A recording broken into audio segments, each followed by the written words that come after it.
ఈ రాత్రికాల సమయంలో మరొక పరిశుద్ధమైన, శ్రేష్టమైన, సజీవమైన, ఉజ్జీవమైన ఓ మంచి వాతావరణంలో మీ అందరితో దేవుని వాక్యాన్ని పంచుకోవటానికి దేవుడు నాకు ఇచ్చినటువంటి ఈ కృపను బట్టి నేను ఎంతగానో సంతోషిస్తూ ఉన్నాను. అలాగే ఈ చోటకు కూడి వచ్చినటువంటి ప్రతి ఒక్కరిని అభినందిస్తూ దేవుని పక్షాన ఆశీస్సులు అందిస్తూ ఉన్నాను. ఈ 2 దినాలు ఈ గ్రామానికి, తమ సొంత వారికి ప్రభుని పరిచయం చేయాలని,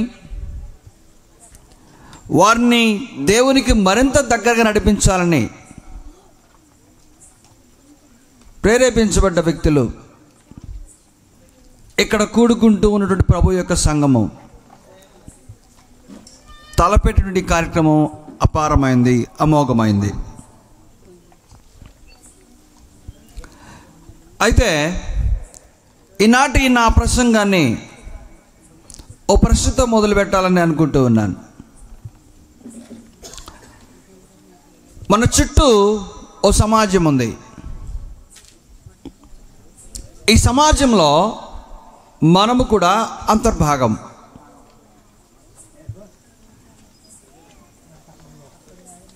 అంతర్భాగమైనటువంటి మనము ఈరోజు సమాజంలో జరుగుతూ ఉన్నటువంటి పోకడలను బట్టి, మనం వేటైతే కళ్ళారా చూస్తూ ఉన్నామో, సాక్ష్యంగా నిలబడుతున్నామో, వీటన్నిటిని బట్టి మనకు సంతోషంగా ఉందా లేదా?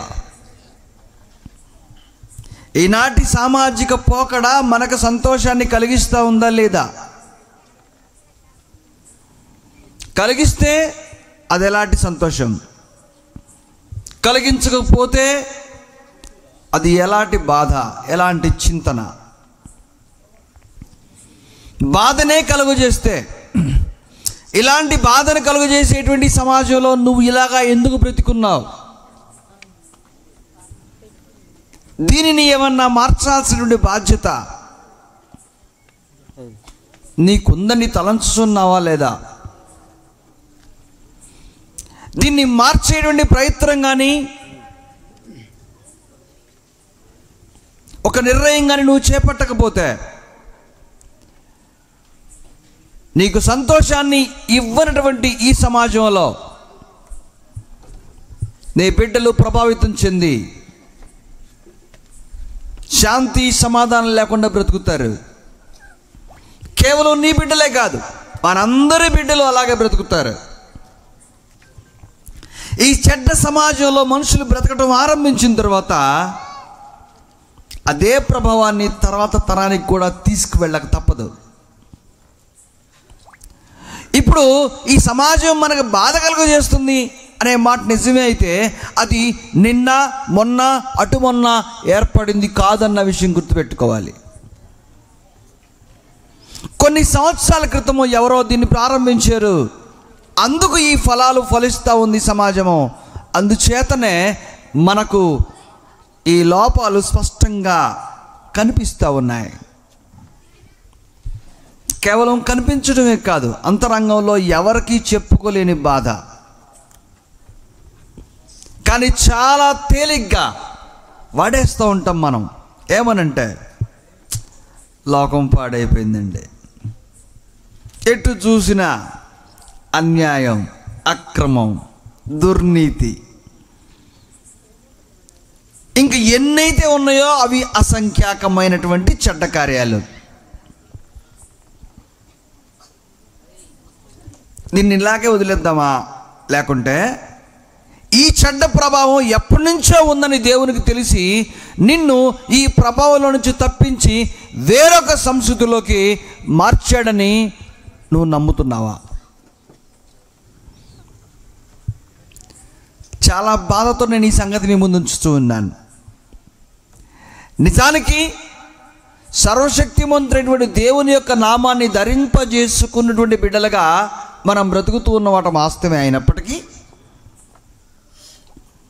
ఈ చెడ్డ సమాజానికి సాక్ష్యంగా నిలబడ్డాము, అంతేకాదు అంతర్భాగమయ్యాము, అంతేకాదు మనకు తెలియకుండానే దీని పట్ల ఇష్టం ఏర్పడింది.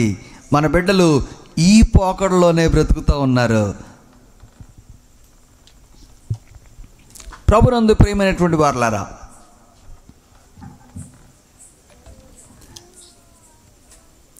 ప్రభు చేత పట్టబడి రక్షణానందంలో కొనసాగుతూ ఉన్నటువంటి మనము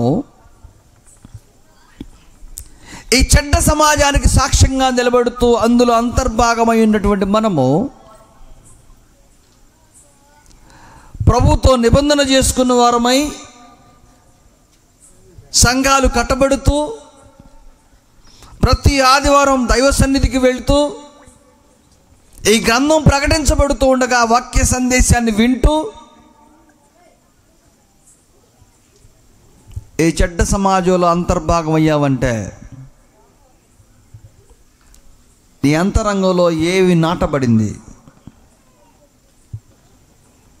ఏ దిశగా నీ ఆత్మీయ ప్రయాణం ముందుకు సాగుతూ ఉంది? మనమే ఇలాగున్నామా, లేకుంటే ఆదిమ సంఘం కూడా ఇలాగే ఉందా? మనమే ఇలాగున్నామా?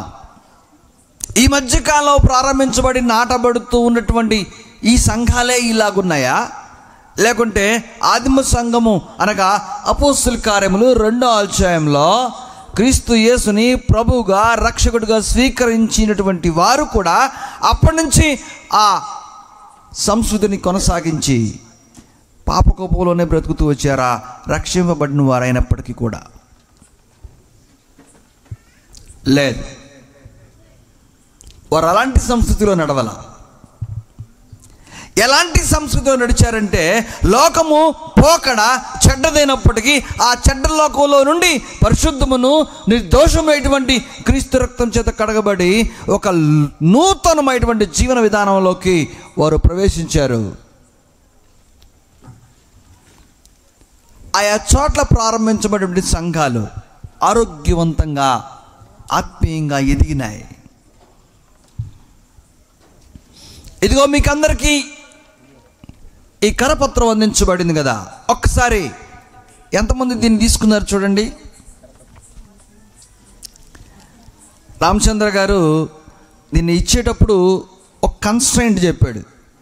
ఇది ఎవరు పడితే వారు అందరూ తీసుకోవద్దు, దేవుని పట్ల దేవుని గ్రంథం పట్ల ఏమాత్రం కొంచెం అవగాహన ఉండి మేము చదవగలము, వినగలము, అర్థం చేసుకోగలము అనేటువంటి చింతన ఉన్నవాళ్ళు మాత్రమే వీటిని తీసుకోండి అని చెప్పారు. నేను ఇలాగే చూపిస్తున్నాను, మీరు ఎవరు చూపించట్లేదు దాన్ని. ఇంకా కొంచెం పేపర్ బరువు గుండి సరిగ్గా చూపించలేకపోతున్నారు కదా, ఇంత భారం మోయలేం మనం. ఇందులో మీ పైన కనపడుతున్న పదం చూడండి, సంఘ ఆరోగ్య వలయము అని రాశాను. సంఘము ప్రభుది. ఎలాగ ప్రభుది అయిందంటే తెలిసిన, దాని కొరకు ఆయన ప్రాణం పెట్టి ఇది నాది అన్నాడు. ప్రాణమిచ్చి కొన్నటువంటి ఆ సంఘము సదాకాలము ఈ భూమి మీద ఉంటూ ఉండగా అది ఆరోగ్యవంతంగా క్షేమదాయకంగా అది ఏ కాలములో ఎవరి మధ్య నాటబడ్డా సరే ఆశీర్వాదకరంగానే ఉండాలని తలంచాడు. ఇదిగో ఈ గ్రామంలో సంఘం ఉంది.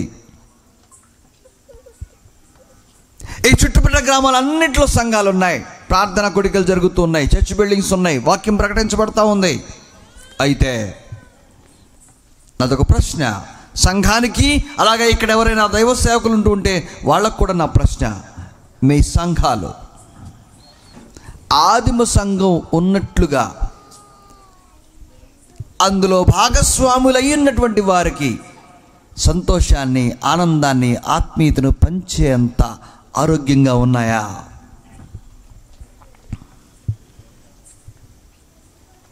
అంతటి ఆత్మీయత మీ సంఘాల్లో ఉందా? లేకపోతే అది చాలా వేదనకరమైందన్న సంగతి గుర్తుపెట్టుకోండి. సంఘాలు విస్తరించబడుతూ ఉన్నాయి. అపోస్తల కార్యములు 9వ అధ్యాయము 31వ వచనం మనం చదివితే, కావున యూదయ, గలిలయ, సమరయ దేశముల ఇదంతటా సంఘము క్షేమాభివృద్ధి పొందుచు సమాధానము కలిగి ఉండెను. ఆయా ప్రాంతాల్లో సంఘం ఏమైతే వచ్చిందన్నాడు?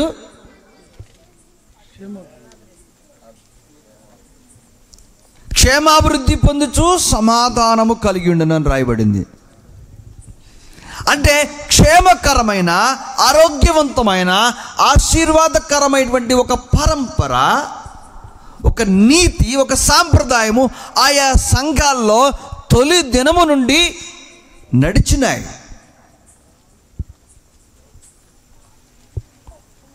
క్షేమాభివృద్ధి పొందటం మాత్రమే కాదు, సమాధానం కలిగి ఉంది. ఈ రెండిట్లో ఈరోజు సంఘాల్లో ఏమున్నాయి? క్షేమాభివృద్ధి ఉందా? అది ఇతరులకు సమాధానాన్ని పంచుతూ ఉందా? లేదా కనీసం అందులోకి ఆరాధన చేసేటువంటి ఆ విశ్వాసులైన వారు కూడా ఒకరితో ఒకరు సమాధానంగా ఉన్నారా? ఉన్నామో లేమో మనల్ని మనమే ప్రశ్నించుకుందాం. అయితే అంత మాత్రమే కాదు, వారి మధ్యలో ఉంది. మరియు ప్రభువునందు భయమును పరిశుద్ధాత్మ ఆదరణయు కలిగి నడుచుకొనుచు. మూడవ మాట, క్షేమాభివృద్ధి నొందుతూ ఉంది, సమాధానం కలిగి ఉంది, ప్రభువునందు భయాన్ని కాపాడుకుంటూ ఉంది, పరిశుద్ధాత్మ ఆదరణ వారికి లభించింది. అంతేకాదు, అది విస్తరిస్తూ వచ్చింది. నేను విస్తరణ గురించి మాట్లాడబోవడం లేదు. ప్రభువునందు భయము కనీసం కలిగి ఉందా ఈరోజు సంఘం? ప్రభువునందు భయము కలిగి ఉందా? నేను ఈ సమముఖంగా ప్రశ్న అడిగితే అందరూ మైమరిచిపోయి సమాధానం చెప్తారు, అవును ఉంది కదా అని. ఉంటే, నీ అంతరంగంలో ప్రభుని గురించి భయం ఉంటే నీ సంఘం క్షేమాభివృద్ధి పొందుతుంది. నీ స్థానిక సంఘంలో సమాధానం విరాజిల్లుతుంది. అంతేకాదు, పరిశుద్ధాత్మ ఆదరణ దక్కుతుంది, సంఘము విస్తరించబడుతుంది. పిల్లలు ఆలోచించాలి. ఈ సంఘము ఆయా ప్రాంతాల్లో నాటబడిన చోట ప్రజలకు ఇచ్చినటువంటి సంతోషం వెలకట్టలేనంత సంతోషం. ఒక ఆరోగ్యవంతమైన, క్షేమదాయకమైనటువంటి సంఘం ఆరాలు అపోస్తులు కట్టగలిగారు. దానిని గురించి పదే పదే పదే హెచ్చరికలు అందుతూ వచ్చినాయి. ఆ పరిశుద్ధతను, ఆ నీతిని, ఆ ఆరోగ్యవంతమైనటువంటి పరిస్థితిని కాపాడుకోవడానికి అందరూ శ్రమించారు. ఎవరైనా ఒకరు గాడి తప్పితే, తప్పుల మార్గంలోకి వెళ్తే ఆ తప్పుదారిలోంచి మరలా తిరిగి సన్మార్గంలో పెట్టడానికి బాధ్యత కలిగి ఉన్నటువంటి వారు ఆనాటి సంఘంలో ఉన్నారు. ఈరోజు మనం నిజాలు మాట్లాడుకుంటే చెయ్యి దాటిపోయింది పరిస్థితి అంటాను నేను. ఏమంటారు మీరు? చెయ్యి దాటిపోయిందా లేదా? ఎంతగా చెయ్యి దాటిపోయిందంటే, ఎవరు ఏం చేసినా, ఎవరు ఏం చూసినా, ఎవరు ఏం మాట్లాడినా ఏంటా పని అని అడిగే అధికారమే లేదు. ఎందుకు లేదంటే, నువ్వు ఏలెత్తి అడిగితే తెల్లారే మళ్ళా నువ్వు దాన్ని అడిగించుకునే పరిస్థితిలో ఉన్నావు కాబట్టి. అందుచేత మాటలకి, పదాలకు అర్థం కాని ఒక పాపపూరితమైనటువంటి రాజీ వ్యవస్థ నేడు సంఘంలో ఉంది. నేను నిన్నేమన్నా, నువ్వు నన్నేమనద్దు, నీకు నచ్చినట్టు నువ్వు ఉండు, నాకు నచ్చినట్టు నేనుంటా. మన ఇద్దరు కనుక పాస్టర్ గారు ఏమనంటే అన్నేం చేయాలో మనకు తెలుసు. కలిసి కూర్చొని పాటలు పాడుకుందాం, కాసేపు దేవుని గణపరుస్తున్నట్టుగా ఆడ కూర్చుందాం. పోకపోతే తప్పు అయింది మళ్ళీ. ఎందుకంటే మనందరం డబ్బులు ఇచ్చి కట్టుకున్న బిల్డింగ్ కదా, కాబట్టి కాసేపు కూర్చొని టైంపాస్ చేద్దాం అన్నట్లుగా ఈరోజు సంస్కృతి ఉంది. కానీ ఇది ఒకరోజు దేవుని ముందు నిలబడి లెక్క అప్పగించవలసినటువంటి ఒక సమూహం అనే భయం ఏ రోజు అంతరంగాలకు లేదు. అందుకే పరిశుద్ధమైనటువంటి సంఘం అంటే, పాపరహితమైనటువంటి సంఘం అంటే లోకానికి అసలే భయం లేకుండా పోయింది. నేను దేవుని బిడ్డలం అని ధైర్యంగా నువ్వు చెప్పడానికి నీ అర్హత కోల్పోయావు. వాళ్ళు దేవుని బిడ్డలంట అని నిన్ను గురించి గొప్పగా మాట్లాడేటువంటి ఆ పరిస్థితి నువ్వు పోగొట్టుకున్నావు. నీ వల్ల నీ ప్రభుకు కూడా అపకీర్తి టన్నులు టన్నులు తెచ్చి పెడుతున్నావు. అందుకే ఈరోజు చూసారా, యూట్యూబ్ కొట్టండి, యేసుప్రభుని తిట్టే వాళ్ళ సంఖ్య లక్షల కొద్దీ పెరిగిపోతుంది. బోధన వక్రీకరించేవారు, బోధకుల్ని వక్రీకరించేవారు, దూషించేవారు, యేసు ప్రభు యొక్క మరణ త్యాగాన్ని, శిలువ మరణాన్ని హేళనగా మాట్లాడేవాళ్ళు, వీళ్ళందరికీ అంత స్వేచ్ఛ స్వాతంత్ర్యాలు కలుగు చేసింది ఎవరు? ఈ కుర్రతరాన్ని అడిగితే మా ప్రభువునంటావా తేల్చుకుందాం రమ్మని పిలిచేటువంటి పరిస్థితిలో ఉన్నారు.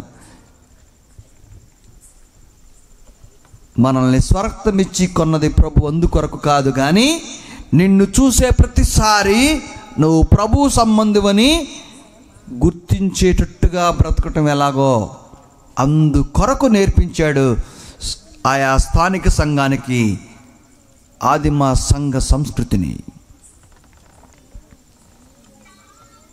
ట్రైలర్ ఆలోచించాలి, ఇది ఎంతటి బలమైనటువంటి పునాది మీద కట్టబడిందో ఒక్కసారి మీ ముందుంచిన తర్వాత మరలా అపోస్తలుల 2వ అధ్యాయాన్ని త్వరగా మీ ముందు చదువుతూ వివరించేటువంటి ప్రయత్నం చేస్తాను. ఎంత బలమైనటువంటి సంస్కృతి మీద ఇది కట్టబడిందో, ఏ ఏ పరిస్థితుల్లో ఇది పరిచయం చేయబడిందో చెప్తాను. అపోస్తలుల కార్యం 16వ అధ్యాయంలోకి తీసుకెళ్తున్నాను మిమ్మల్ని. అక్కడ చెరసాల నాయకుడి గురించి సందర్భం. దానికి ముందు ప్రజలందరూ పాపం నుంచి విడుదల పొంది యేసుని రక్షకుడిగా అంగీకరించాలని పౌలు శీలలు వాక్యం ప్రకటిస్తూ ఉంటే వాళ్ళని పట్టి బంధించి కొరడాలతో కొట్టి బోండాలు వేసి లోపలేశారు. పౌలు శీలలు మనలాంటి వాళ్ళు కాదు, కొరడాలకి బెత్తాలకి భయపడి యేసుని గురించి ప్రకటించకుండా జారుకోవటానికి.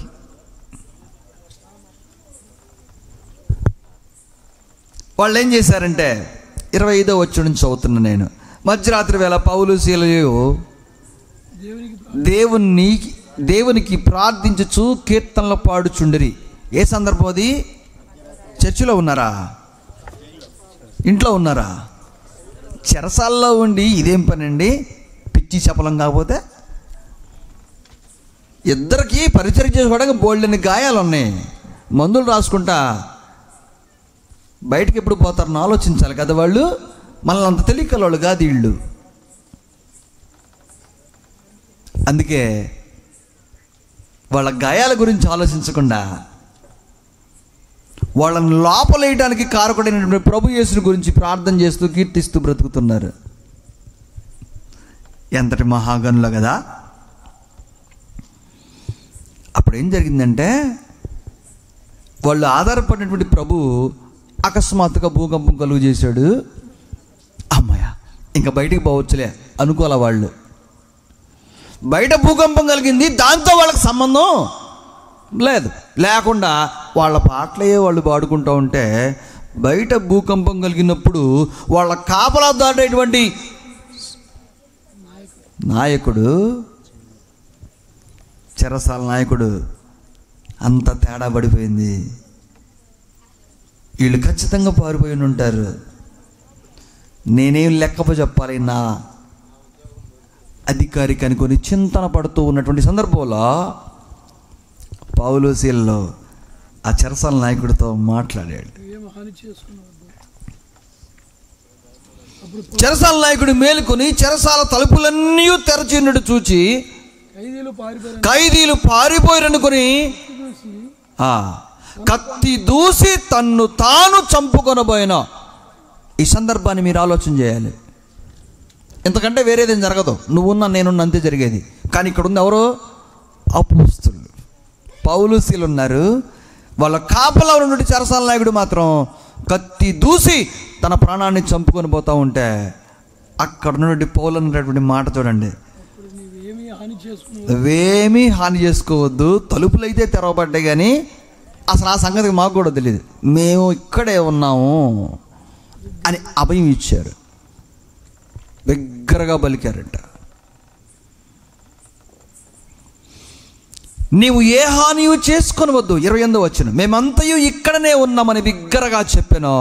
అతడు దీపము తెమ్మని చెప్పి లోపలికి వచ్చి వణుకుచు పౌలుకును శీలకును సాగిలపడి వారిని వెలుపలకు తీసుకొని వచ్చి, ఇంకా ఆయనకేం వాక్యం ప్రకటించబడలా. పరిస్థితులు చూసినటువంటి ఆ చెరసాల నాయకుడికి మదిలో ఏం కలిగిందంటే, రక్షణ పొందుటకు నేనేమి చెయ్యాలి అని అడిగాడట. అంటే రక్షణ సమాచారాన్ని చెప్పబడుతూ ఉన్నటువంటి వీరిద్దరిని లోపలేశాడు అనే సంగతి అతనికి తెలుసు. అది ప్రకటించకూడదనేటువంటి ఓ కఠినమైన ఆజ్ఞ ఉందని కూడా తెలుసు. కానీ పారిపోయే అవకాశం వస్తే పారిపోవడానికి సిద్ధపడినటువంటి వీరు ఎలాంటి గనుల్లో కదా అని ఆలోచన చేసి నేరుగా తన మనసు రక్షణ వైపు నడిపించబడింది. పౌలు శీలలో వారికి వాక్యం ప్రకటించక ముందే. ఎందుకు చెప్పాను తెలుసా ఈ సందర్భాన్ని? నా ప్రభునందు ప్రవర్తించే ప్రతి ప్రవర్తన మనల్ని చూసే వాళ్ళకి ఇలాంటి తలంపు కలుగు చేయాలి. ఎలాంటి తలంపు అంటే, ఒకవేళ నీకు ఏదైనా అపకారం తలపెట్టినా సరే దాని గురించి ఆలోచించకుండా నీ ప్రభు పక్షాన నువ్వు ఉండగలవా, మాట్లాడగలవా, ఆయన గురించి సాక్షిగా జీవించగలవా అనేది ప్రధానమైంది ఇక్కడ. ఈ పౌలు పక్కన మనం ఉంటే ఏం చేసాము? బాబాయ్ తలుపులు తెలుసుకున్నాయి, నీకు బాగా తెలుసుగా, నీ పని ఫస్ట్ నుంచి అదే కదా. ఒకప్పుడు నిన్ను చూసి ఈ ఊరంతా వణికిపోయింది. ఈ చెరసాల నాయకుడికి లెక్క అని పౌలుకి ఎక్క వేసేవాళ్ళం మనం. అయితే ఆయన మర్చిపోయిన విద్యను గుర్తు చేసేవాళ్ళం. కానీ పౌలు ఎలాంటి వాడో తనను వెంబడించే శిష్యుడు కూడా అలాంటి వాడు. అంతటి ప్రభావాన్ని పౌలు శీలపై ఉంచగలిగాడు. అంతేకాదు, ఆ ప్రభావం తనకి కాపలా ఉన్నటువంటి ఆ చెరసాల నాయకుడిపై పడి రక్షణ పొందడానికి నేనేం చెయ్యాలి అని అడిగితే పౌలు అతనితో అన్నాడు, నిన్నొక్కడి గురించే కాదు ఇక్కడ నువ్వును నీ ఇంటివారు అన్నాడు. రక్షణ పొందటానికి నేనేం చెయ్యాలని అడిగితే పౌలు ఇచ్చిన సమాధానం, యేసునందు విశ్వాసం ఉంచుము, నువ్వును నీ ఇంటివారు. ఇక్కడ పౌలు యొక్క పరిస్థితి పౌలు లెక్క కట్టడం లేదు. మరెవరి పరిస్థితి చూస్తున్నాడు? తనకు చెరసాలలో కాపలా ఉన్నటువంటి వ్యక్తిని, అతని కుటుంబాన్ని చూస్తూ ఉన్నాడు. వారిని రక్షణలోకి తీసుకురావటం ఎలాగనేటువంటి తలంపు మాత్రమే పౌలు శీలలో ఉంది. బోండాలు బిగించబడి ఉన్నటువంటి ఆ అత్యంత కఠినమైనటువంటి సందర్భంలో ఒకసారి పౌలు శీల యొక్క అంతరంగాన్ని తలంచుకోండి. అంతేకాదు, ఆదిమ సంఘములో విశ్వాసుల యొక్క అంతరంగాన్ని తలంచుకోండి. ఆయా సంఘాల యొక్క సంస్కృతిని, జీవన విధానాన్ని తలంచుకోండి. వారెలాగా బ్రతికారు, నేడు మనం ఎలాగ బ్రతుకుతున్నాం. మనం క్రైస్తవులం అని చెప్పుకుంటూ ఎవరికి కనపడదనుకొని బ్రతికేటువంటి ఒక బ్రతుకుని ముసుగు చాటున జీవిస్తూ ఉన్నామేమో కదా. వారిపై దాడి చేసినా సరే ఏమాత్రము దాడికి సంబంధించిన స్పందనే చెరసాలలో ఉన్నటువంటి పౌలు శీలకు లేదు. మన పరిస్థితి ఈరోజు అంతగా లేదు. మన పరిస్థితి అంతా ట్రెండీగా ఉంటుంది. ఇప్పుడు ట్రెండీగా, మోడర్న్గా, నువ్వు కొడితే నేను తిరిగి కొడతా, మీరు దాడి చేస్తే మేమందరం దాడి చేస్తాం. దేని గురించి భయపడాల్సిన అవసరం ఏమీ లేదు. కావాలంటే తేల్చుకోవడానికి ఎక్కడ తేల్చుకోవాలి అక్కడికి వెళ్తాం అన్నట్టుగానే మన జీవన విధానం ఉంది. దీంతో ఈ సమాజానికి నువ్వేమి నేర్పించగలవు? యేసుని గురించి ప్రకటించగలవా? శాంతిని సమాధానాన్ని స్థాపించగలవా? ఎందుకొచ్చాడు యేసు ప్రభు?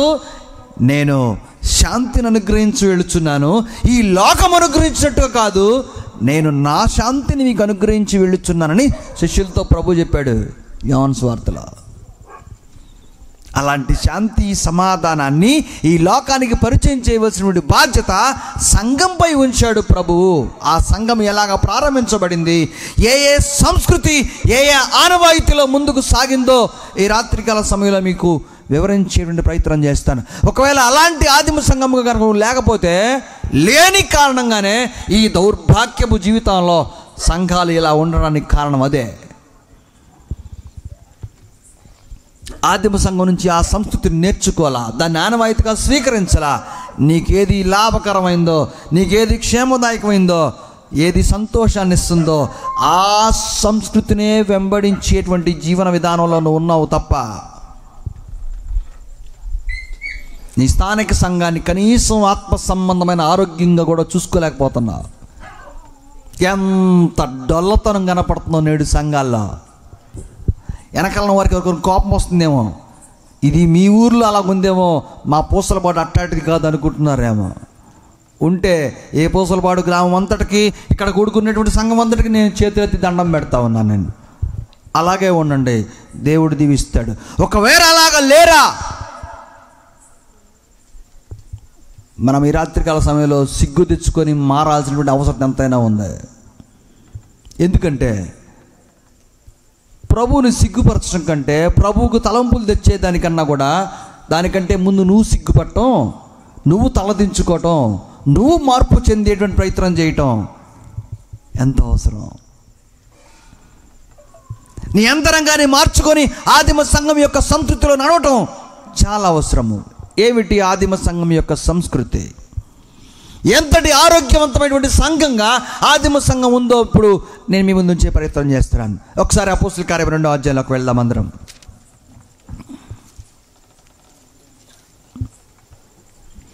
అపోస్తుల కార్యం 2వ అధ్యాయం. ప్రియులారా, ఆలోచించాలి. ఒక్కొక్క లక్షణాన్ని నేను చదువుతూ మీ ముందు ఉంచేటువంటి ప్రయత్నం చేద్దాము. నేను ఆ లక్షణాన్ని వివరించను, కానీ నేను చదువుతున్న ప్రతి లక్షణము, ఇదిగో ఈ పూసలపాడులో ప్రార్థనకు వెళుతూ ఉన్నటువంటి సంఘాల్లో ఉందా లేదా, నాలో ఉందా లేదా అని మాత్రమే ఆలోచించండి.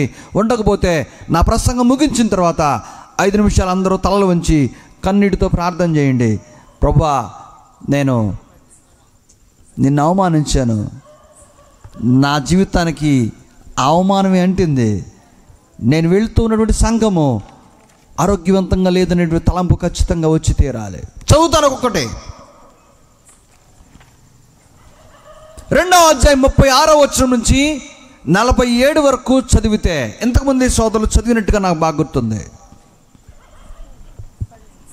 అందులో మొట్టమొదటి లక్షణము, ఈ సంఘంలోకి రావటానికి, అనగా యేసుని ప్రభువుగా రక్షకుడుగా స్వీకరించడానికి ఏం జరగాలని ప్రభు శాసించాడంటే, ఆదిమ సంఘం ఏం చేసి రక్షణలోకి వచ్చారంటే 38వ వచనం రాయబడుతున్న మాట, వారు మారు మనసు పొంది వచ్చారు అని రాయబడింది. నాకంటే ముందు మాట్లాడినటువంటి ప్రభాకర్ గారు ఆ మారు మనసు గురించి చెప్పాడు కదా.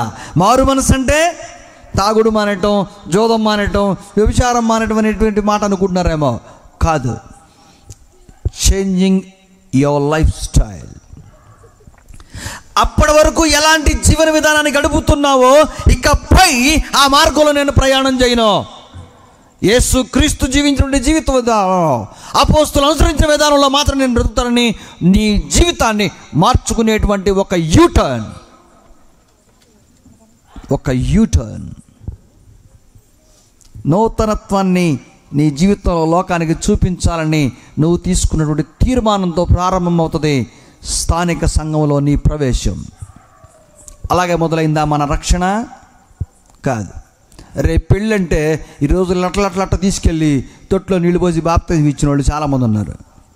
ఏంటంటే దాని పేరు వాళ్ళే చెబుతారు, అది ఈ పోతే అట్టగా ఈ పోతే నేను పెళ్లి చేయను, నువ్వు తీసుకుపోతే నేను పెళ్లి చేయనంటే ఆ బాధ్యం లేయ్యా, నీళ్ళు మొదటవేగా ముంచి రేపు పెళ్లి చేయమంటే ఆయన కోసం బాప్తిజం పొందుతున్నారు ఈరోజు. నేను చెప్తుంది మా ఊరి గురించిలే, ఈ ఊరి గురించి కాదు. ఇక్కడ అట్లా ఉండదని అనుకుంటున్నాను నేను. మీ ఊర్లో కూడా అంతేనా? ఏ ఊర్లో అయినా అంతేనా? ఇది ఎక్కడ విచిత్రమైన విడ్డూరమైన సంస్కృతి సంఘంలోకి వచ్చేసింది. రేపు పెళ్ళంటే ఈరోజు ఎక్కడి నుంచి వస్తుంది బాప్తి, ఎక్కడి నుంచి వస్తుంది మారు మనసు పరిగెత్తుకుంటా? అంటే ఆదిమ సంఘం మారు మనసుతో ప్రవేశించింది కదా. ఈనాటి సంఘాల్లో ప్రవేశించే వారికి మారు మనసే లేదంటాను. మీరేమంటారు? నిజమేనా? మారు మనసు లేకుండా సంఘాల్లో ప్రవేశించడం ఎంత విచిత్రమైన విడ్డూరమైనటువంటి ప్రవేశం! ఎక్కడిది ఆ దొంగదారి?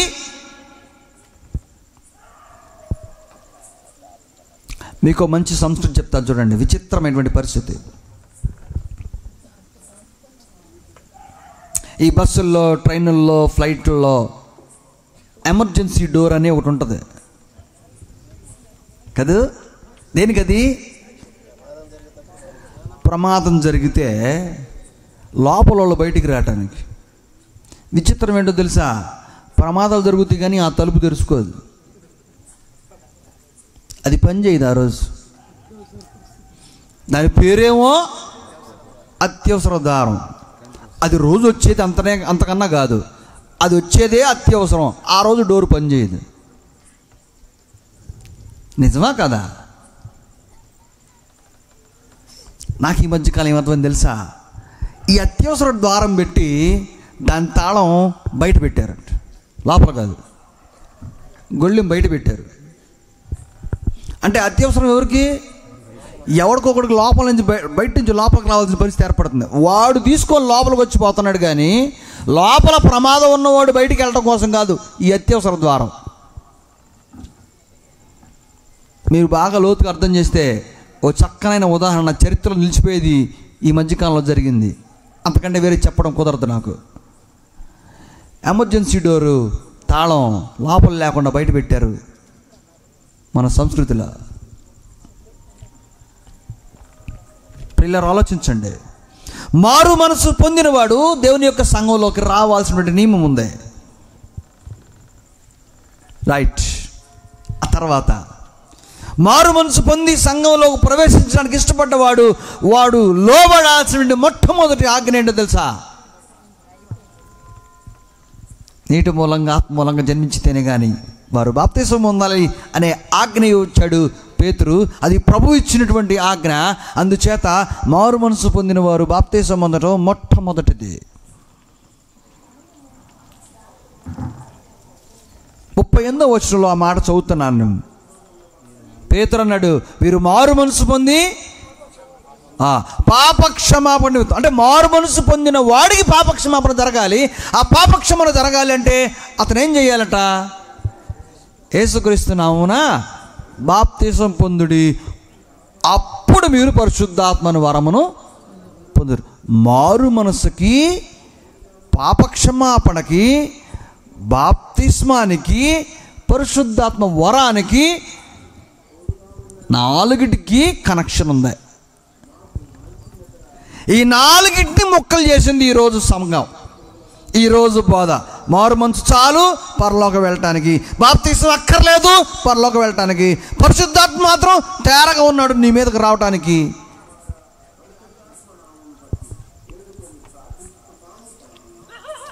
పాప క్షమాపణ నువ్వు నోటితో ఒప్పుకుంటే చాలు, అన్నీ క్షమించబడతాయి. ఈ బోధ నేడు సంఘాల్లో ఉందా లేదా? బాప్తిసం అక్కర్లేదు అనేటువంటి బోధ సంఘాల్లో ఉందా లేదా? ఎవరు మాట్లాడట్లేదు. ఉందా? విశ్వాసులు చెబుతున్నారా ఈ బోధని, లేకుంటే బోధించాల్సిన వాళ్ళు చెబుతున్నారా? బాప్తిసం అక్కర్లేదు, ఆదిమ సంఘం మారు మనసు పొందిన వాళ్ళు పాప క్షమాపణ కొరకు బాప్తీసం పొంది రాజ్యంలో ప్రవేశించారు. అది మొట్టమొదటి ఆనవాయితీ. కానీ ఈరోజు మారు మనసు అక్కర్లేదు అని చెప్పట్లేదు, కానీ నీకు మారు మనసు కావాలి, బాప్తీసం అక్కర్లేదు, పాప క్షమాపణ జరగాలి, పరిశుద్ధాత్మ అక్కర్లేదు అన్నట్టుగా ఈ నాలుగిటి మధ్య ఉన్నటువంటి ఆ టై నాట్స్ని తెంచేస్తూ ఉన్నారు. ఆ బంధకాలు తెంచేసి సులువుగా ప్రార్థనకు వచ్చిపోవచ్చు. నువ్వు ప్రార్థనకి వెళ్ళి నీ ఇష్ట ప్రకారం బతుకు, ఆడిని నేను చేయడు అని చెప్పే బోధలు ఉన్నాయి. ఆడిని తెప్పించుకోవటానికి కాసేపు వెళ్ళి చర్చిలో కూర్చుంటే తప్పించుకునే మంచి భద్రతా వలయంగా మారిపోయింది. ఇది ఎవరినో మభ్యపెట్టడం కొరకు జరిగించేటువంటి ప్రయాణం కానే కాదన్న విషయం గుర్తుపెట్టుకోండి. నువ్వు బయట ఉంటే ఏదన్నా కొంచెం పర్లేదేమో, కానీ లోపలికి వచ్చిన తర్వాత ఒళ్ళు జాగ్రత్త పెట్టుకొని బ్రతకాలి. ఒకరోజు లెక్కప్ప చెప్పాల్సింది కనుక ప్రియులారా ఆలోచించాలి. సంఘము ఆరోగ్యంగా ఉండాలంటే అందులో బాప్తీసం పొందేటువంటి ఆనవాయితీ నిరంతరం ప్రకటించబడాలి. ప్రజలు మారు మనసు పొంది పాప క్షమాపణ కొరకు బాప్తీసం పొందాలి. అది ఆరోగ్యకరమైనటువంటి సంఘం. ఒకసారి మీరు వెళుతున్నటువంటి సంఘాన్ని పరీక్షించుకోండి. ఆ సంఘంలో బాప్తీసాన్ని గురించి బోధ లేకపోతే, మారు మనసు గురించి బోధ లేకపోతే, పాప క్షమాపణ గురించి బోధ లేకపోతే, పరిశుద్ధాత్మ గురించి వేదన తీవ్రత లేకపోతే, అది ఆదిమ సంఘానికి వేరుగా విరుద్ధంగా ఏర్పడినటువంటి సంఘము. అందులో ఇంకా వేరే మాటకు తావేలేదు. ఇకపోతే రెండవది 42వ వచనం చదువుతున్నాను నేను. అక్కడేం రాయబడిందో, వీరు అపోస్తల బోధ ఎందును, సహవాసమందును, రొట్టె విరుచు ఎందును, ప్రార్థన చేయుట ఎందును ఎడతెగక.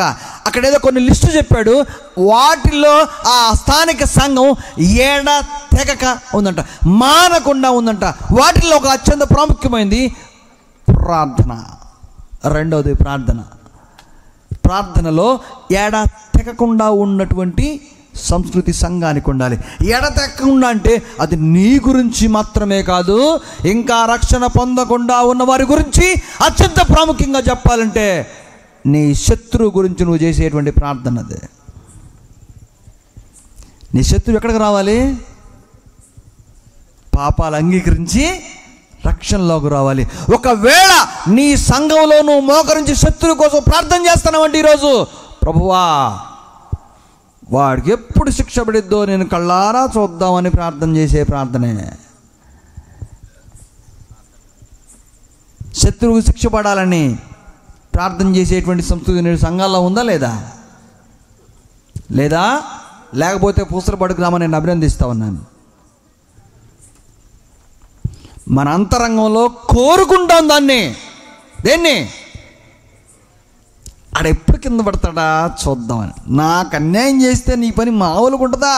నా ప్రభువు ఉన్నాడు రా నా పక్షాన నీ పక్క తీర్చుకోవడానికి అని ఎదురు చూస్తూ ఉంటావు. ఆడు కింద పడ్డా, చిన్న బాధ కలిగినా, అదిగో ఉన్నాడు ఆయన అని చెప్పడం కొరకు ఎదురు చూస్తూ ఉన్నావు నువ్వు. పౌలు శీలలో లోపలేసి కాపలా పెట్టినోడిని బయట పెడితే అతని కోసం ఎదురు చూడలా. ఎదురు చూస్తే దేని గురించి చూశారంటే వారికి రక్షణ గురించి చెప్పే అవకాశం దొరుకుద్దేమో అని ఎదురు చూస్తూ ఉంటే, అయ్యలారా రక్షణ పొందుటకు నేనేమి చెయ్యాలి అని తనంతట తానే వచ్చి అడిగాడు. బయట భూకంపం కలిగితే పౌలు అన్నాడు, నువ్వును నీ ఇంటివారు, నిన్నొక్కడిని వదిలిపెట్టేది కాదు ఇది, అందరూ ఆయన సన్నిధికి రావాల్సిందే. పౌలు సంకెళ్ళలో బంధించబడితే అగ్రిప్ప వేళాకోళం చేశాడు. ఏమన్నాడు అగ్రిప్పతోటి పౌలు? నీవు మాత్రమే కాదు, నా ఈ మాటలు విన్నవాడు ఎవడైనా సరే ఏం పొందాలి? రక్షణ పొందాల్సిందే. ఏమిటి రక్షణ? ఏమిటా రక్షణ? ఆ రక్షణ అంటే నువ్వేదో మతం మార్చుకునేది కాదు. నేను ఈ భయంకరమైన పాపినయ్యా, నా తప్పుడు జీవితాన్ని మొత్తాన్ని విడిచిపెట్టి పరిశుద్ధంగా నిర్దోషంగా బ్రతుకుతాను అంటే అది ఎట్టగానే కనిపించిందేమో. నేను పుట్టినప్పుడు చాలా నిర్మలంగా ఉన్నానంట, ఈ ఊర్లో వాళ్ళందరూ నన్ను ఎత్తుకున్నారు, నా గురించి చాలా ఇష్టపడేవాళ్ళంట, అంత పరిశుద్ధమైన నిర్మలమైన మనస్సాక్షి నాకు ఎలాగొస్తుంది అని అంటే నీ గతాన్ని ఒప్పుకుంటే మాత్రమే అది సాధ్యమవుతుంది. అది పరిశుద్ధమైనటువంటి జీవితం అంటే. అది నువ్వు ఈరోజు సంపాదించుకునే ప్రయత్నం చేయటంలా. రెండవది ప్రార్థన, నిలకడైన ప్రార్థన. నీ రక్షణ కొరకు, అలాగే నీ సంఘం కొరకు, ముఖ్యంగా నీ శత్రువు కొరకు నువ్వు చేసేటువంటి ప్రార్థన ఉందా? ఉంటే మీరు వెళ్తున్నటువంటి సంఘం ఆరోగ్యవంతమైనటువంటి సంఘమే. మూడవది సహవాసము, శిష్యత్వము అంటాము. అంటే ఒకరి నుండి వేరొకరు రక్షణలోకి నడిపించాలి అనేటువంటి తాపత్రయం ఉన్నటువంటి సంఘ సభ్యులు అక్కడ ఉంటారు. ఒకరి నుండి ఇంకొక రక్షణ పొందుతారు. అలాంటి సంఘం, అది ఆరోగ్యవంతమైన సంఘం. ఉందా అలాంటి సంఘం ఇక్కడ? ఇదిగో నేను నా రక్షణ పొందిన తర్వాత నేను వాక్యం చెబితే, ఇదిగో ఈ బిడ్డ ఈరోజు సంఘంలో కొనసాగుతుందని నువ్వెవరి గురించైనా చెప్పగలవా? ఏంది పాస్టర్ గారు, వాళ్ళు ఏంది ప్రార్థన రావడం మానేశారంట, పోయి కనపడకూడదు ఓర ఖాళీ తిరగకపోతే?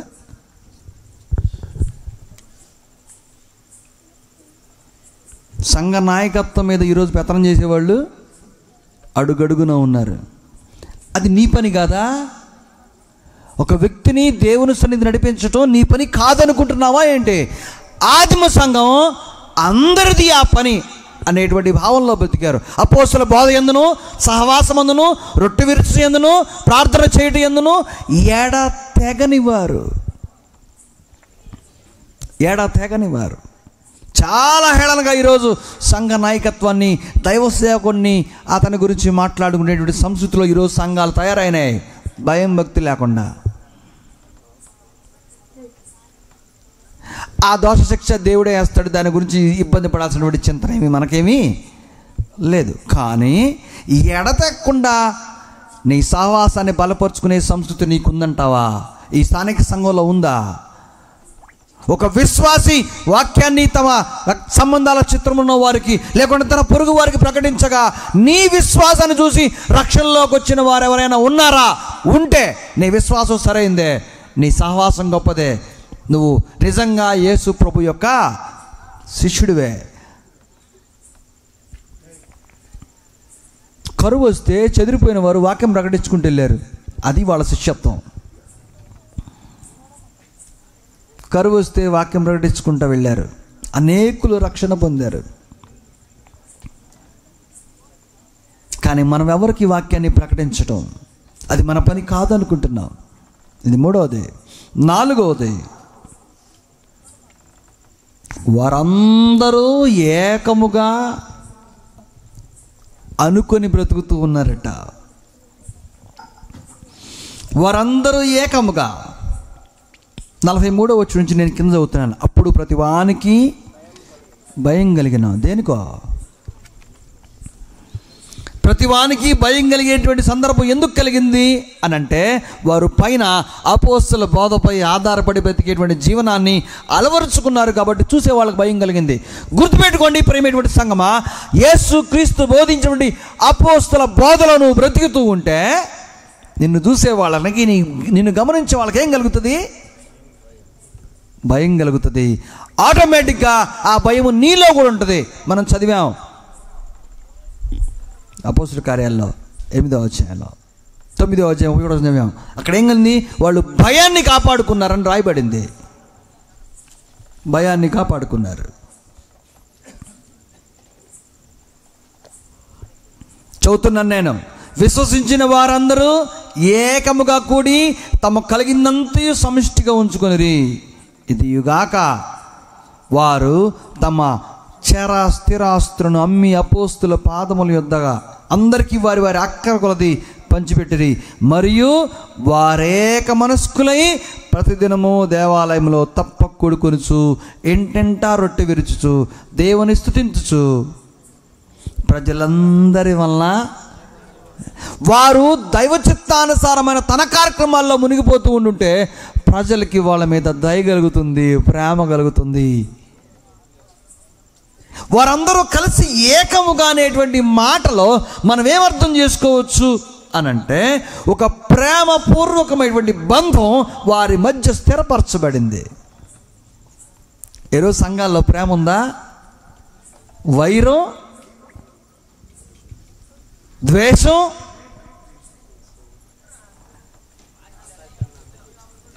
చూడటానికి అందరూ కూర్చొని ప్రార్థన చేసుకుంటారు, కానీ కడుపులో కత్తులు ఉంటాయి.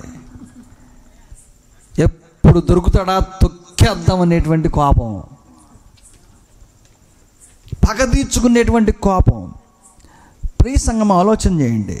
ఈ మంటి దేహాల్లో బ్రతుకుతూ ఉన్నటువంటి మనము రక్షణ పొందినప్పటికీ కూడా సాతానుడు మనల్ని విడిచిపెట్టని కారణంగా ఎవరో ఒకరు నీ మనసుని గాయపరచడం, నీ కుటుంబానికి కష్టం కలుగు చేయటం సహజమే. నీకు అర్థమవుతుందా? దానిని నువ్వు ప్రేమతో స్వీకరించే మనసు నీకుంటే నువ్వు శిష్యుడివే. ఆత్మ కలిగించే ఐక్యతను కాపాడుకుంటే అందు శ్రద్ధ వహించింది ఎఫెసీలో ఉన్నటువంటి సంఘము. అలాంటి ప్రేమపూర్వకమైనటువంటి బంధం నేడు సంఘంలో ఉందా? ప్రేమ ఉందో లేదో తెలియదు, కానీ శత్రుత్వం ఉందంటే మాత్రం అందరి చేతులు పైకి లెగుస్తాయి. ఎందుకంటే మనం దాని విషయంలో ప్రభు యొక్క పాదాల సన్నిధిలో ఎప్పుడు ప్రార్థన చేయలే. ప్రభువా, నాకు ఊరకూరనే కోపం వస్తుంది, నాకు ఎవరన్నా చిన్న కీడు తల పెడితే నువ్వేమో కోపం లేని వాడివి, నాకు కోపం పోయేదెట్టగా అని ఆయన అడగట్లేదు. కానీ ప్రభువా, ఒక్క అవకాశం అయ్యా, దేనికి అవకాశం, ఒక్క అవకాశం ఇస్తే నా కసంతా తీర్చుకుంటా. ఎందుకంటే లోపల దాన్ని కాపాడుకుంటూ వస్తున్నావు. అవకాశం కోసం ఎదురు చూసేటువంటి వ్యక్తిత్వమే రక్షణ పొందిన తర్వాత కూడా నువ్వు కలిగి ఉన్నావు. కాబట్టి ఈరోజు సంఘాల్లో ప్రేమ లేదు. ఆదిమ సంఘానికి ఆ ప్రాబ్లం లేదు. వాళ్ళు ప్రేమతోనే పేన వేయబడినటువంటి అనుబంధం వారి మధ్య ఉంది. ఐదోది, వారందరూ కలిసి దేవుణ్ణి స్తుతించేవారట. స్తుతించేవారు అనగానే వెంటనే మనకు గుర్తొచ్చింది దేవుని స్తుతించడం. కొన్ని సంఘాల్లో స్తుతి ఆరాధన అని మొదలుపెట్టారు. ఆ స్తుతి ఆరాధన ఏంటంటే మైకు ఆన్ చేసి అందరూ కూర్చొని స్తుతి స్తుతి స్తుతి స్తుతి స్తుతి స్తుతి స్తుతి అని గొంతునే పుడితే అంటాం. అది దాని పేరు స్తుతి ఆరాధన అంట. నాకు తెలియదు మరి. అంటే ఇక్కడ అలాగే ఉందని మరి ఇక్కడ వాళ్ళందరూ కూర్చొని స్తుతి స్తుతి అనేవాళ్ళ, లేకుంటే స్తోత్రం స్తోత్రం స్తోత్రం చెప్పుకునేవాళ్ళ? వారందరూ కలిసి స్తుతించడం అంటే ప్రభు వారి జీవితాల్లో కలుగు చేసుకున్నటువంటి జోక్యాన్ని బట్టి ఆయన మహోన్నత్వాన్ని, ఆయన గౌరవ ఘనతను కీర్తనల ద్వారా స్తుతించేది, ఘనపరిచేది. ఇదిగో దేవుని ఘనపరిచే క్రమంలో భాగంగా ఈ 2 దినాల సువార్త కూడికలకి ఒక మంచి ఆర్కెస్ట్రా ఈ సంఘం ఏర్పాటు చేసింది. దేవుని స్తుతించడం అంటే అంత ఇష్టం అందరికీ, ఏ గ్రామంలోనైనా ఏ స్థానిక సంఘంలోనైనా.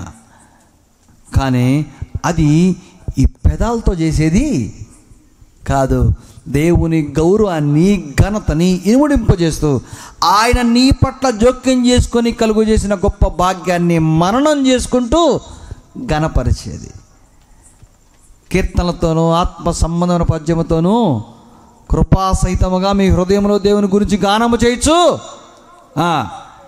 ఏం చేయమన్నాడు? ఒకరికొకరు బోధ చేసుకోవాలి, బుద్ధి చెప్పుకోవాలి, హెచ్చరించుకోవాలి. అది స్తుతి. అందులో దేవునికి మహిమ, ఘనత, ప్రభావాలు ఆపాదించబడతాయి. అందరూ కలిసి చేసేది అది.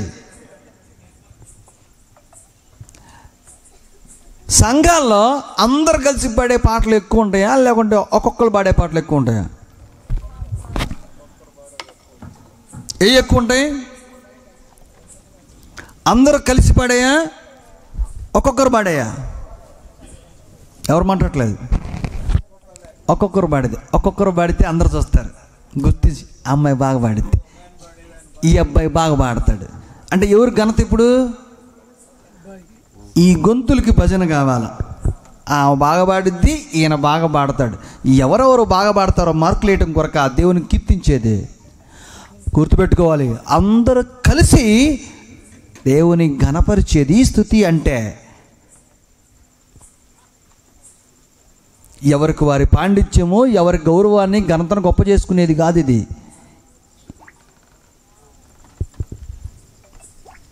ఆరవది, అపోస్తల బోధ యందును సహవాసమును రొట్టె విరుచుట యందు యేసుక్రీస్తు నీ కొరకు బలి అర్పణైన దాన్ని గుర్తు చేసుకుంటా ఆయన శరీరానికి సాదృశ్యమైనటువంటి రొట్టెను నువ్వు గుర్తు చేసుకుంటావు. అందులో గొప్ప ఔన్నత్యం ఉంది. నీ కొరకు నీకు ప్రతిగా శిక్ష పొందినటువంటి వారిని జ్ఞాపకం చేసుకోవా?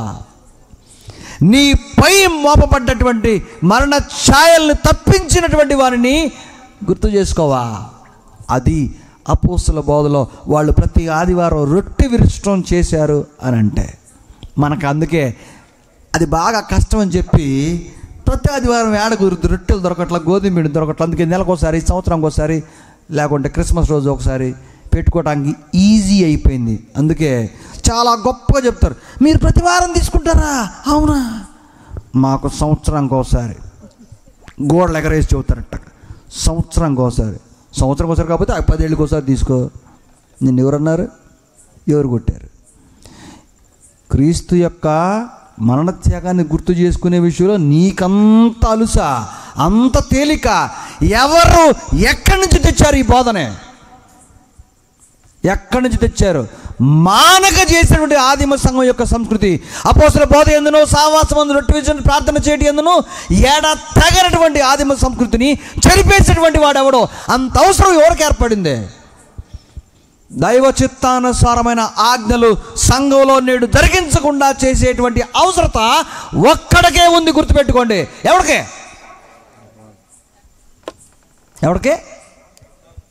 ఒక్క అపవాదికి మాత్రమే ఉంది. వాడే మారుస్తాడు దాన్ని. నీకు వాడి పేరు కనపడదు. ఆడి పేరు కనపడకుండా కదలేండి అంటే ప్రతి వారం అంటే కొంచెం కష్టం కదా, అందుకే ఇలా అవునా, అట్టయితే పర్లేలేండి. వారం కాస్త నెల అయింది, నెల కాస్త సంవత్సరం అయింది, సంవత్సరం కాస్త ఎప్పుడు వీలుకుంటే అప్పుడు. అంటే ఇక్కడ నీతి, నియమము, ఒక నిబంధన, ఒక ఆజ్ఞ, ఒక కట్టుదిట్టమైనటువంటి ఏర్పాటు, ఇవన్నీ నీకు అవసరం లేదా? ప్రభు బోధతో నీకు పని లేదా? ఆదిమ సంఘం ఎలాంటి సంస్థ నడిచిందో అది నీకు అక్కర్లేదా? ఎంత చులకన ప్రభు యొక్క భోజనం అంటే, ప్రభు యొక్క రొట్టె అంటే. అక్కర్లేదు, రక్షణ అక్కర్లేదు, బాప్తీసం అక్కర్లేదు, సహవాసం అక్కర్లేదు, ప్రేమ అక్కర్లేదు, స్తుతి అక్కర్లేదు, ప్రభు యొక్క రొట్టె అక్కర లేకుండా పోయింది. ఇకపోతే 7వది కానుకలు ఇచ్చుట. ఆదిమ సంఘం ఎలాగనుకున్నారు దాన్ని? వారందరూ కలిసి సమిష్టిగా అనుకున్నారంట.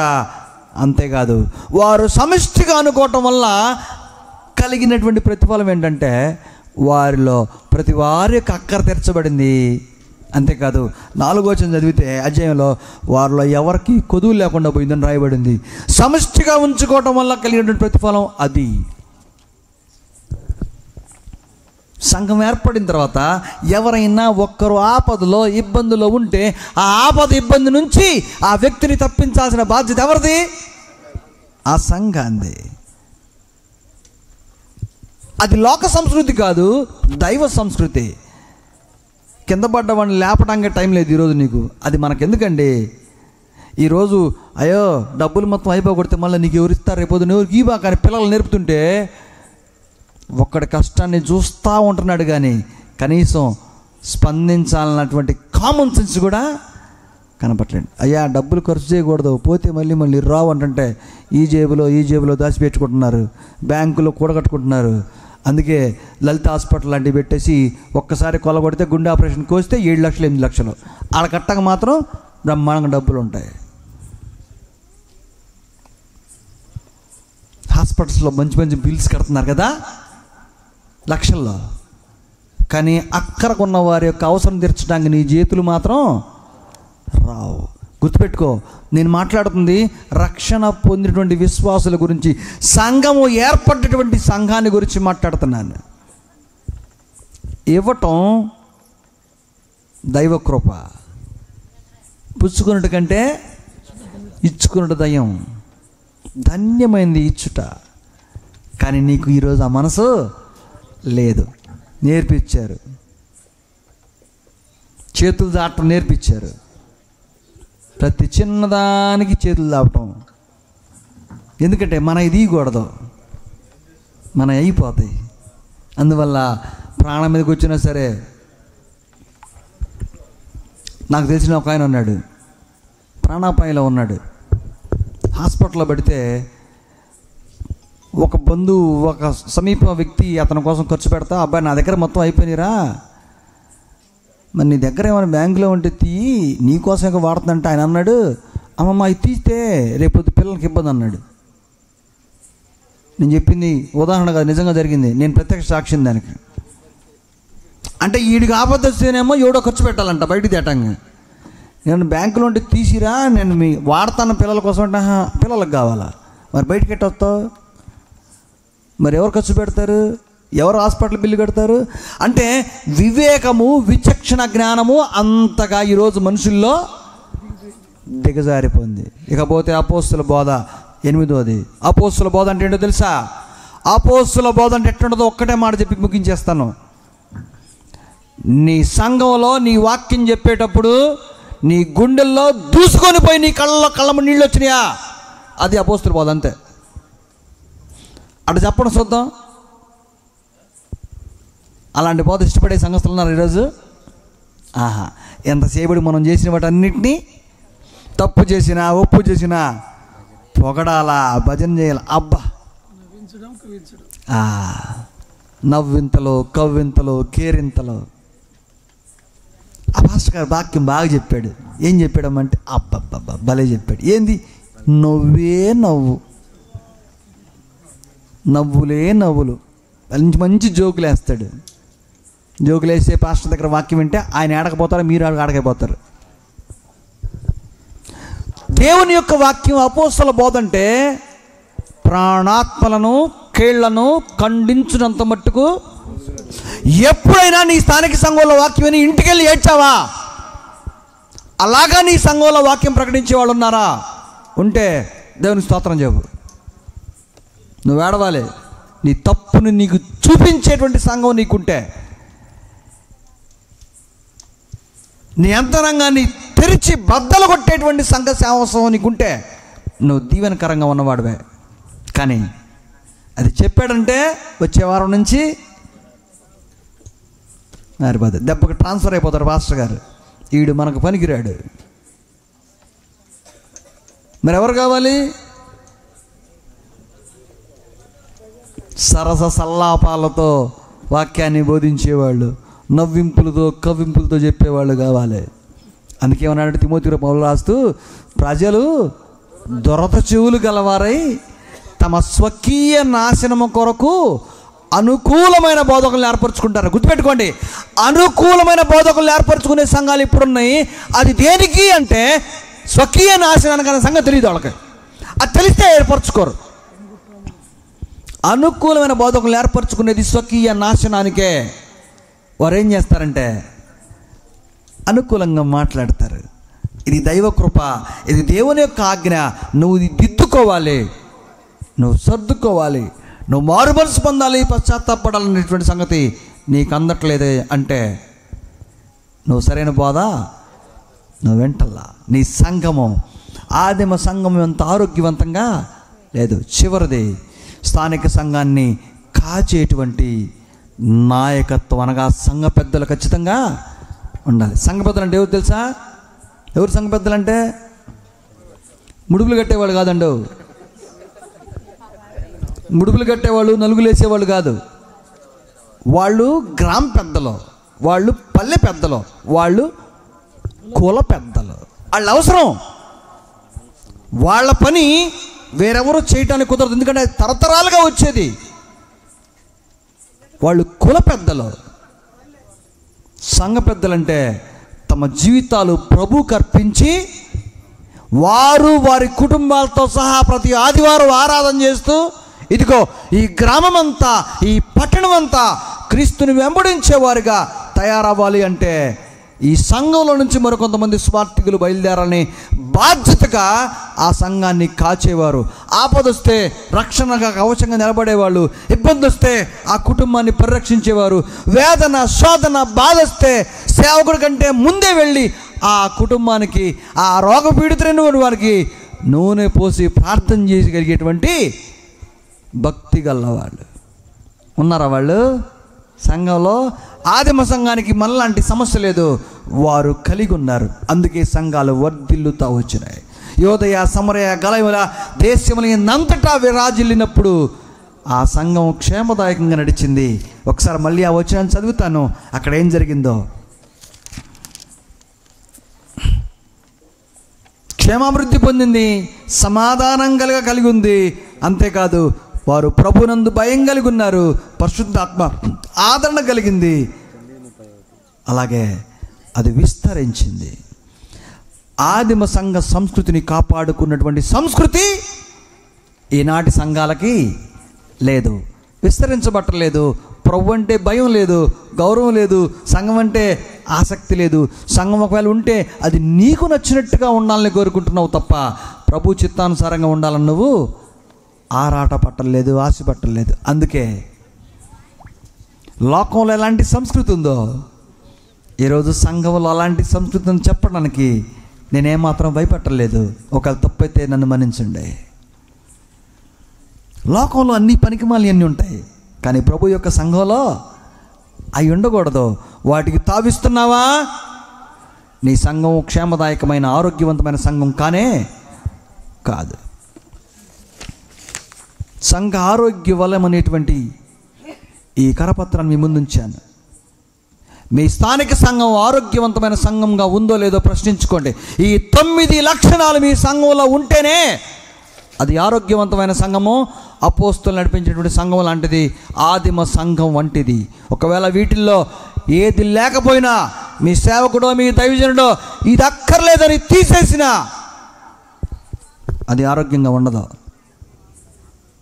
బాప్తిసం, ప్రార్థన, శిష్యత్వం, ప్రేమ, స్తుతించుట, రొట్టె విరుచుట, ఇచ్చుట, అపోస్తుల బోధ, సంఘ నాయకత్వం, ఇవన్నీ ఒక్క అధ్యాయం అపోస్తల 2వ అధ్యాయం 36 నుంచి 40 వరకు చదివితే ఇవన్నీ కనపడుతున్నాయి.